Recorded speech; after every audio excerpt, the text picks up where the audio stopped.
दोस्तों, welcome to the 73rd issue of the hot issue, 73rd episode of the hot issue. आज मैं आपके साथ मुख्तलिफ बातें करना चाहता हूं, लेकिन ये सारी बातें जो हैं आपस में ये इंटररिलेटेड हैं। ठीक है, तो शुरू करते हैं गिलगित बल्तिस्तान से। गिलगित बल्तिस्तान में इस वक्त जॉब्स दी जा रही हैं और 450 जॉब्स जो है वो अनाउंस की गई हैं और लोगों में बड़ा गुस्सा पाया जाता है, क्योंकि ये जॉब्स जो दी जा रही हैं ये नॉन रेजिडेंट्स को दी जा रही हैं। लोग पंजाब से और जो खैबर पख्तूनख्वा है यहाँ से लोगों को जॉब्स दी जा रही हैं। तो इसके ऊपर मुजाहरे हो रहे हैं वहाँ पे और धरने हो रहे हैं। और जो गवर्नर हैं इस वक्त वहाँ के, राजा जलाल, उन्होंने गवर्नमेंट को यूथ की जो ये एक अनरेस्ट है इससे मुतालिक ख़त भी लिखा है। दूसरा ये है कि हमारा जो आज़ाद कश्मीर है, जिसको POJ के हम कहते हैं, यहाँ पे एक बड़ा मसला पैदा हो गया है अब हमारे लिए। और वो ये है कि जो ड्रग कल्चर है वो बहुत ज़्यादा डीप रूटेड हो गया है। लिहाजा हर दूसरा नौजवान जो है वो या तो ड्रग बेच रहा है, या ड्रग सप्लाई कर रहा है, या ड्रग पी रहा है, कंज्यूम कर रहा है। और इसकी वजह से जो है वो जो फ्रस्ट्रेशन जो थी ना कि हम पाकिस्तान के ग़ुलाम हैं, और जितनी POJ के की पॉलिटिकल पार्टीज़ हैं उनके पास भी कोई ऐसा रोड मैप नहीं है कि वो उनको लीड करके इस क्वागमायर से बाहर निकाल सकें। ये सारी फ्रस्ट्रेशन जो है ये एक्यूमुलेट हुई और इससे एक डिप्रेशन की फेज़ में हमारी यूथ जो है वो चली गई है। और किसी पॉलिटिकल पार्टी जो है POJ के की, उसमें इतनी जुर्रत नहीं है कि वो खड़े होके तारीख के फ़ैसले के सामने सरनगू हो, वो खड़ी होके अपने अवाम को रास्ता बताए और कहे कि हाँ, POJ के कानूनी तौर पर जो है वो भारत के जम्मू और कश्मीर की यूनियन टेरिटरी का हिस्सा है। गिलगित बल्तिस्तान कानूनी तौर पर लद्दाख की जो यूनियन टेरिटरी उसका हिस्सा है। और वही पुराना एक नैरेटिव चला रहे हैं, वही घिसा पिटा के जी आज़ादी और अजीब व गरीब, मतलब बेसरोपा बातें। देखिए, मैं आपको एक बात बताता हूँ, हर चीज़ मुमकिन है। आज़ादी भी मुमकिन है, सोशलिस्ट इनकलाब भी मुमकिन है, इस्लामी इनकलाब भी मुमकिन है, हिंदुत्व का लिए इनकलाब भी मुमकिन है, कोई भी चीज़ मुमकिन है। लेकिन उसके लिए कुछ कंडीशंस होती हैं। अगर वो कंडीशंस नहीं है तो आप जितना मर्जी जोर लगा लें वो रिजल्ट्स नहीं आएंगे। और वो क्या है वो कैसे आएंगे रिजल्ट्स ऐसे आएंगे कि जब तक अगर आप फ़र्ज़ करें, आप कहते हैं जी हम चाहते हैं कि जम्मू कश्मीर की रियासत की वहदत की बहाली होनी चाहिए, ठीक है ना। तो इसमें जो यूनिट्स हैं, मसलन फ़िलहाल हम ज़रा अक्साई चीन को बाहर रखते हैं, क्योंकि अक्साई चीन जो है वो ज़ाहिर है हमारा हिस्सा है, लेकिन उसको ज़रा हटा के बात करते हैं, क्योंकि हमारे वहाँ पे अभी कोई, मेरे तो ज़ाती ऐसे राब्ते नहीं हैं या मेरे पास कोई ऐसा डाटा नहीं है तो कि मैं अक्साई चीन को कोट कर सकूँ। Obviously it's part of us. तो हम गिलगित बल्तिस्तान है, लद्दाख है, जम्मू है, कश्मीर है और आज़ाद कश्मीर यानी POJ की है, ठीक है ना। ये 4-5 यूनिट्स हैं।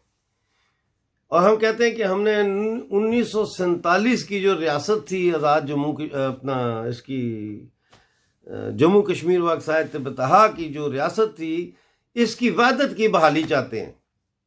अब इसमें दो चीज़ें हैं।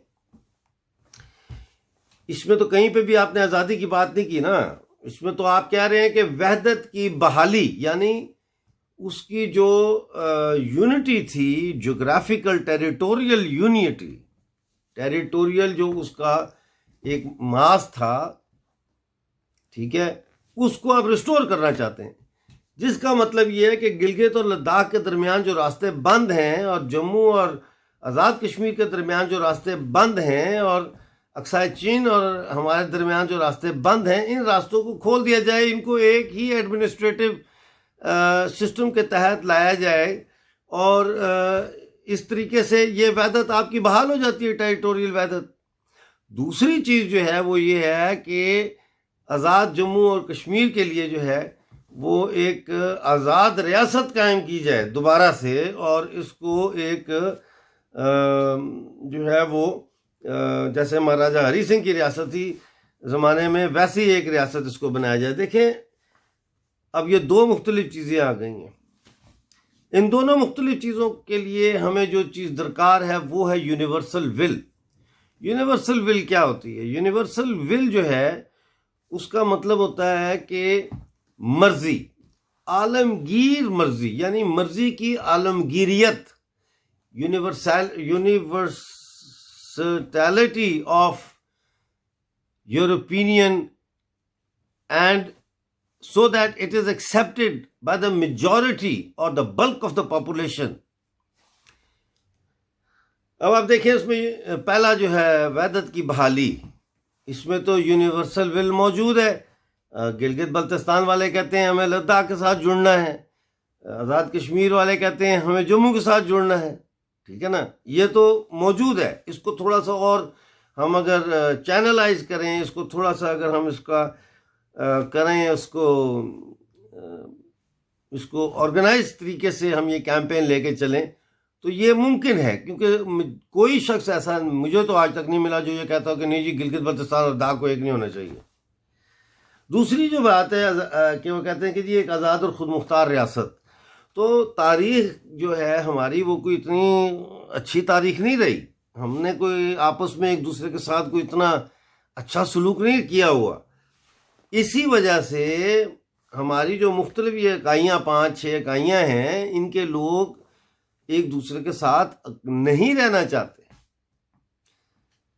बस गिलगित बल्तिस्तान जो है वो कभी भी किसी ऐसी पॉलिटिकल एंटिटी का हिस्सा नहीं बनेगा जो कश्मीर सेंट्रिक हो। ये बात समझने वाली है और हमें समझनी चाहिए, बजाय इसके कि हम गिलगित बल्तिस्तान के ऊपर कश्मीर कश्मीर कश्मीर थोप के तो उनको हम जो है एक नए कॉलोनियल नैरेटिव के चक्कर में फंसाएं। हमें इस बात को तस्लीम करना चाहिए कि गिलगित बल्तिस्तान वाले जम्मू और कश्मीर जो है उसका हिस्सा नहीं बनना चाहते इस शक्ल में कि वो एक ऐसी पॉलिटिकल एडमिनिस्ट्रेटिव एंटिटी के नीचे आ जाएं जिसको जम्मू कश्मीर डोमिनेट करे। Full stop. लद्दाख वाले जो है पिछले 60-70 सालों से उनका सबसे बड़ा मसला ये रहा है कि जी सारा जो पैसा आता था, जो सारी डेवलपमेंट होती थी, वो तो सारी कश्मीर ले जाता था। तो उनका आपस में जो है वो एक फ्रिक्शन है, और वो लद्दाख ने कभी ये मुतालबा नहीं किया कि हमें आज़ादी चाहिए या हम हिंदुस्तान से अलहदा होना चाहते हैं या रियासत की बात को बहाल किया जाए। इसमें अगर वो मैं बाद में आता हूँ कि क्या था, किन लोगों ने किया ये बात। अच्छा, लद्दाख वालों का ने बड़े खुश हैं। वो कहते हैं जी चलो हमें एक आइडेंटिटी मिली है, अब हमारे अलहदा फंड होंगे, हमारी डेवलपमेंट होगी, हमारी सड़कें बनेंगी वगैरह वगैरह। तो इस सारे प्रोसेस में यूनिवर्सल विल नहीं है to form an independent state. और पीओजे के मेरे जो नौजवान दोस्त हो, मेरे नौजवान साथी हो, और गिलगित बल्तिस्तान के, और आप जानते हो कि मैं गिलगित बल्तिस्तान में किन से बात कर रहा हूँ, और आप ये भी जानते हो पीओजे के में जो बैठे हैं कि मैं आपसे बात कर रहा हूँ। तो मैं जब कहता हूँ मैं आपसे बात कर रहा हूँ तो आप कौन है? You know me and I know you. तो जो दूसरा ऑप्शन है वो यूनिवर्सल विल ना होने की वजह से वो उसको पाया तकमील तक नहीं पहुंचाया जा सकता। लेकिन जो पहला है हमारा कि जम्मू कश्मीर की रियासत की वहदत की बहाली, ये मुमकिन है। मैंने हमेशा कहा politics is the art of possibilities, और जो आपको इम्पॉसिबिलिटीज की तरफ लेके जाता है वो ना सिर्फ खुद जो है वो बेवकूफ़ है, बल्कि वो आपका और अपनी कौम का दुश्मन है। और यकीनन उसके अंदर उसका अपना कोई मफाद है, कोई मॉनेटरी मफाद हो सकता है या कोई टेरिटोरियल मफाद हो सकता है। समझे कि नहीं? तो अब कुछ अभी हमने देखा था लद्दाख में नारे लगवाए गए। ये नारे जो है ईरान ने, जो लद्दाख के जो हमारे शिया भाई हैं, इनके अंदर से कुछ लोगों को निकाल के तो ये नारेबाजी की है। तो प्रॉक्सीज को हम डिस्कस नहीं कर रहे। प्रॉक्सीज जो होती हैं ये यूनिवर्सल विल में इनको इंक्लूड नहीं किया जाता। यूनिवर्सल विल में कॉमन मैन एंड वुमन को इंक्लूड किया जाता है। ठीक होगी बात? अच्छा जी, आगे चलते हैं। Excuse me. अच्छा, अब आप देखें, प्रॉक्सी की बात हो रही थी ना, तो मैं आपको मिसाल देता हूं कि अब दोहा में सैटरडे को तालिबान और अफगानिस्तान गवर्नमेंट के दरमियान दोबारा से नेक्स्ट जो सेशन है वो नेगोशिएशंस का, पीस नेगोशिएशन का शुरू हुआ है। और मेरा ख्याल है इसके अंदर कोई पावर शेयरिंग का भी कोई फार्मूला जो है वो पेश किया जाएगा, जिसको आगे जाके फिर रिफाइन किया जाएगा और रिफाइन करके उसको फिर शायद एक्सेप्ट किया जाएगा। लेकिन इससे पहले, इस दोहा की जो मीटिंग है, इससे पहले पाकिस्तान की जो प्रॉक्सीज हैं तालिबान अफगानिस्तान में, उन्होंने अफगानिस्तान की फोर्सेस पे हमले किए, जिसका मतलब ये है कि उन्होंने हमले करके कोशिश की कि अफगानिस्तान गवर्नमेंट को अंडर प्रेशर लेके आए, ताकि जब निगोशिएशन टेबल पे बैठे तो उनकी पोजीशन स्ट्रांग हो तालिबान के नुमाइंदों की, और ये डरे हुए हैं अफगान। तो ये सारा कुछ आप अगर नहीं समझते तो फिर आप कैसे अपने मुल्क का दिफा करेंगे, पॉलिटिक्स करेंगे अपने? अगर आप पॉलिटिक्स करना चाहते हैं तो कैसे अपने लोगों को आप लोग लेके जाएंगे उस तरफ, आज़ादी की तरफ, खुशहाली की तरफ, डेवलपमेंट की तरफ? अब इसी हफ्ते अब जो फाइनेंशियल एक्शन टास्क फोर्स है उसकी भी एशिया पैसिफिक की मीटिंग हो रही है, और उन्होंने पाकिस्तान को कल कहा है, उन्होंने कहा वी आर नॉट सेटिस्फाइड कि हमने जो आपको मनी लॉन्ड्रिंग के लिए कानून बनाने का कहा था वो आपने तो किया ही नहीं।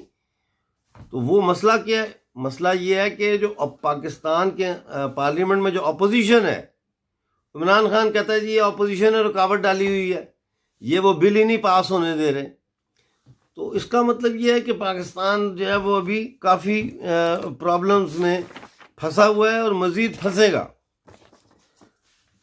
अब इस सारे सिनेरियो में हम चाइना को अगर देखें तो चाइना जो है वो बड़ा, मतलब है कि इस वक्त जो है ना, जिसे कहते हैं ना, thorn in the back side बना हुआ है, पेन इन द नेक बना हुआ है।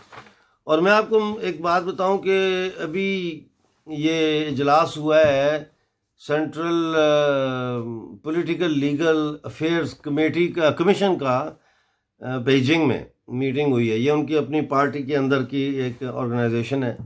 इस मीटिंग के दौरान ये रिपोर्ट किया गया कि जो शी जिनपिंग है, इसने 18 दफ़ा जंग का लफ्ज़ यानी वॉर का लफ्ज़ जो है वो इस्तेमाल किया। चांद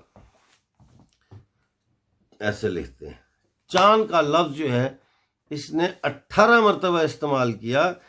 अब सूरत हाल बड़ी गंभीर हो रही है चाइना में।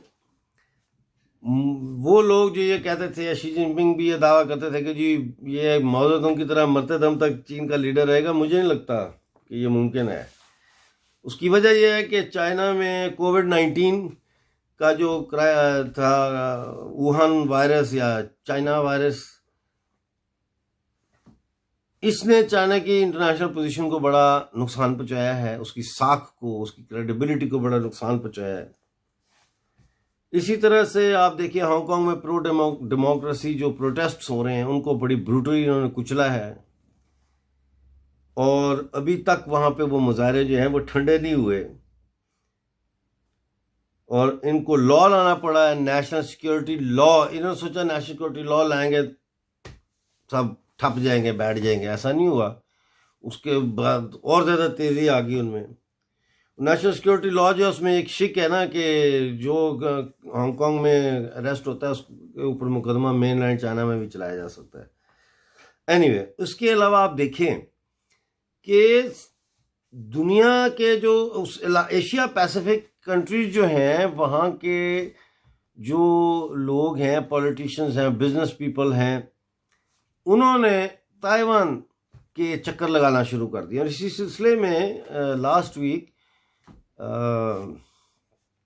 सिंगापुर की कैबिनेट मिनिस्टर जो है, सिंगापुर की कैबिनेट के मिनिस्टर जो है वो गए हैं ताइवान और वहाँ लोगों को मिले हैं। जब वो वापस आए तो जो सिंगापुर के जो प्राइम मिनिस्टर हैं उन्होंने बड़ा गुस्सा किया और उन्होंने कहा कि जी इस पे एक्शन लिया जाएगा और ये किया जाएगा। वो जो मर्जी करते रहें। इससे साबित क्या होता है? इससे साबित ये होता है कि अब चाइना से रखनी है या ताइवान से रखनी है, इस मसले के ऊपर एशियन पैसिफिक कंट्रीज के अंदर जो है वो एक जंग शुरू हो गई है हुक्मरान तबके में, रूलिंग क्लासेस में। और दूसरी तरफ चाइना के अंदर शी जिनपिंग की वजह से कि शी जिनपिंग जो है ये ना तो कोविड को संभाल सका, ना हांगकांग को संभाल सक रहा है, ना ये ताइवान के साथ लोग मिल रहे हैं, हमारे सामने आंखों के सामने जा रहे हैं, लोग मिल रहे हैं। और अमेरिकन जो ताइवानीज हैं उन्होंने 38 बिलियन की जो इन्वेस्टमेंट्स थी वो पिछले साल और इस साल जनवरी से लेके अब तक उन्होंने वो चाइना से निकाल ली हैं। यानी कि चाइना और अमेरिका की जंग में जो अमेरिका के जो ताइवानीज हैं, यानी जो ताइवान के हैं लेकिन अमेरिकन सिटीजन हैं, उन्होंने जो अमेरिका की तरफ से इन्वेस्टमेंट्स की हुई थी चाइना में, उसका उन्होंने 38 बिलियन डॉलर निकाल लिया चाइना से। तो ये सारा कुछ हो रहा है। और अब चाइनीज कम्युनिस्ट पार्टी के अंदर शी जिनपिंग जो है और शी जिनपिंग का जो क्लीक है, इसका जो ग्रोह है, उसके खिलाफ जो है वो लोग आहिस्ता आहिस्ता जो है वो चेमगोइयाँ कर रहे हैं, गुफ्तगू कर रहे हैं। और एक नया जो है चाइनीज कम्युनिस्ट पार्टी के अंदर एक नया बन रहा है अपोजिशन। और वो अपोजिशन जो है वो मुझे ये लगता है कि आने वाले वक्त में शी जिनपिंग साहब को घर भेज देगी, बल्कि अरेस्ट करेगी और जेल में डालेगी। और भी कई चीनी लीडरों को जेल में डाला जाएगा। और एक और वजह यह है कि जो सी पैक है, सी पैक जो है वो बड़ा गंदा हो गया है। तो वो जो ड्रीम लेके चला था जी रोड एंड बेल्ट का, वो भी शी जिनपिंग का फेल हो गया है। तो वो बड़े बड़े ख्वाब जो उसने लोगों को दिखाने की कोशिश की थी, जब वो फेल हुए तो फिर उसके खिलाफ रिएक्शन भी उतना ही शदीद होता है। तो ये कुछ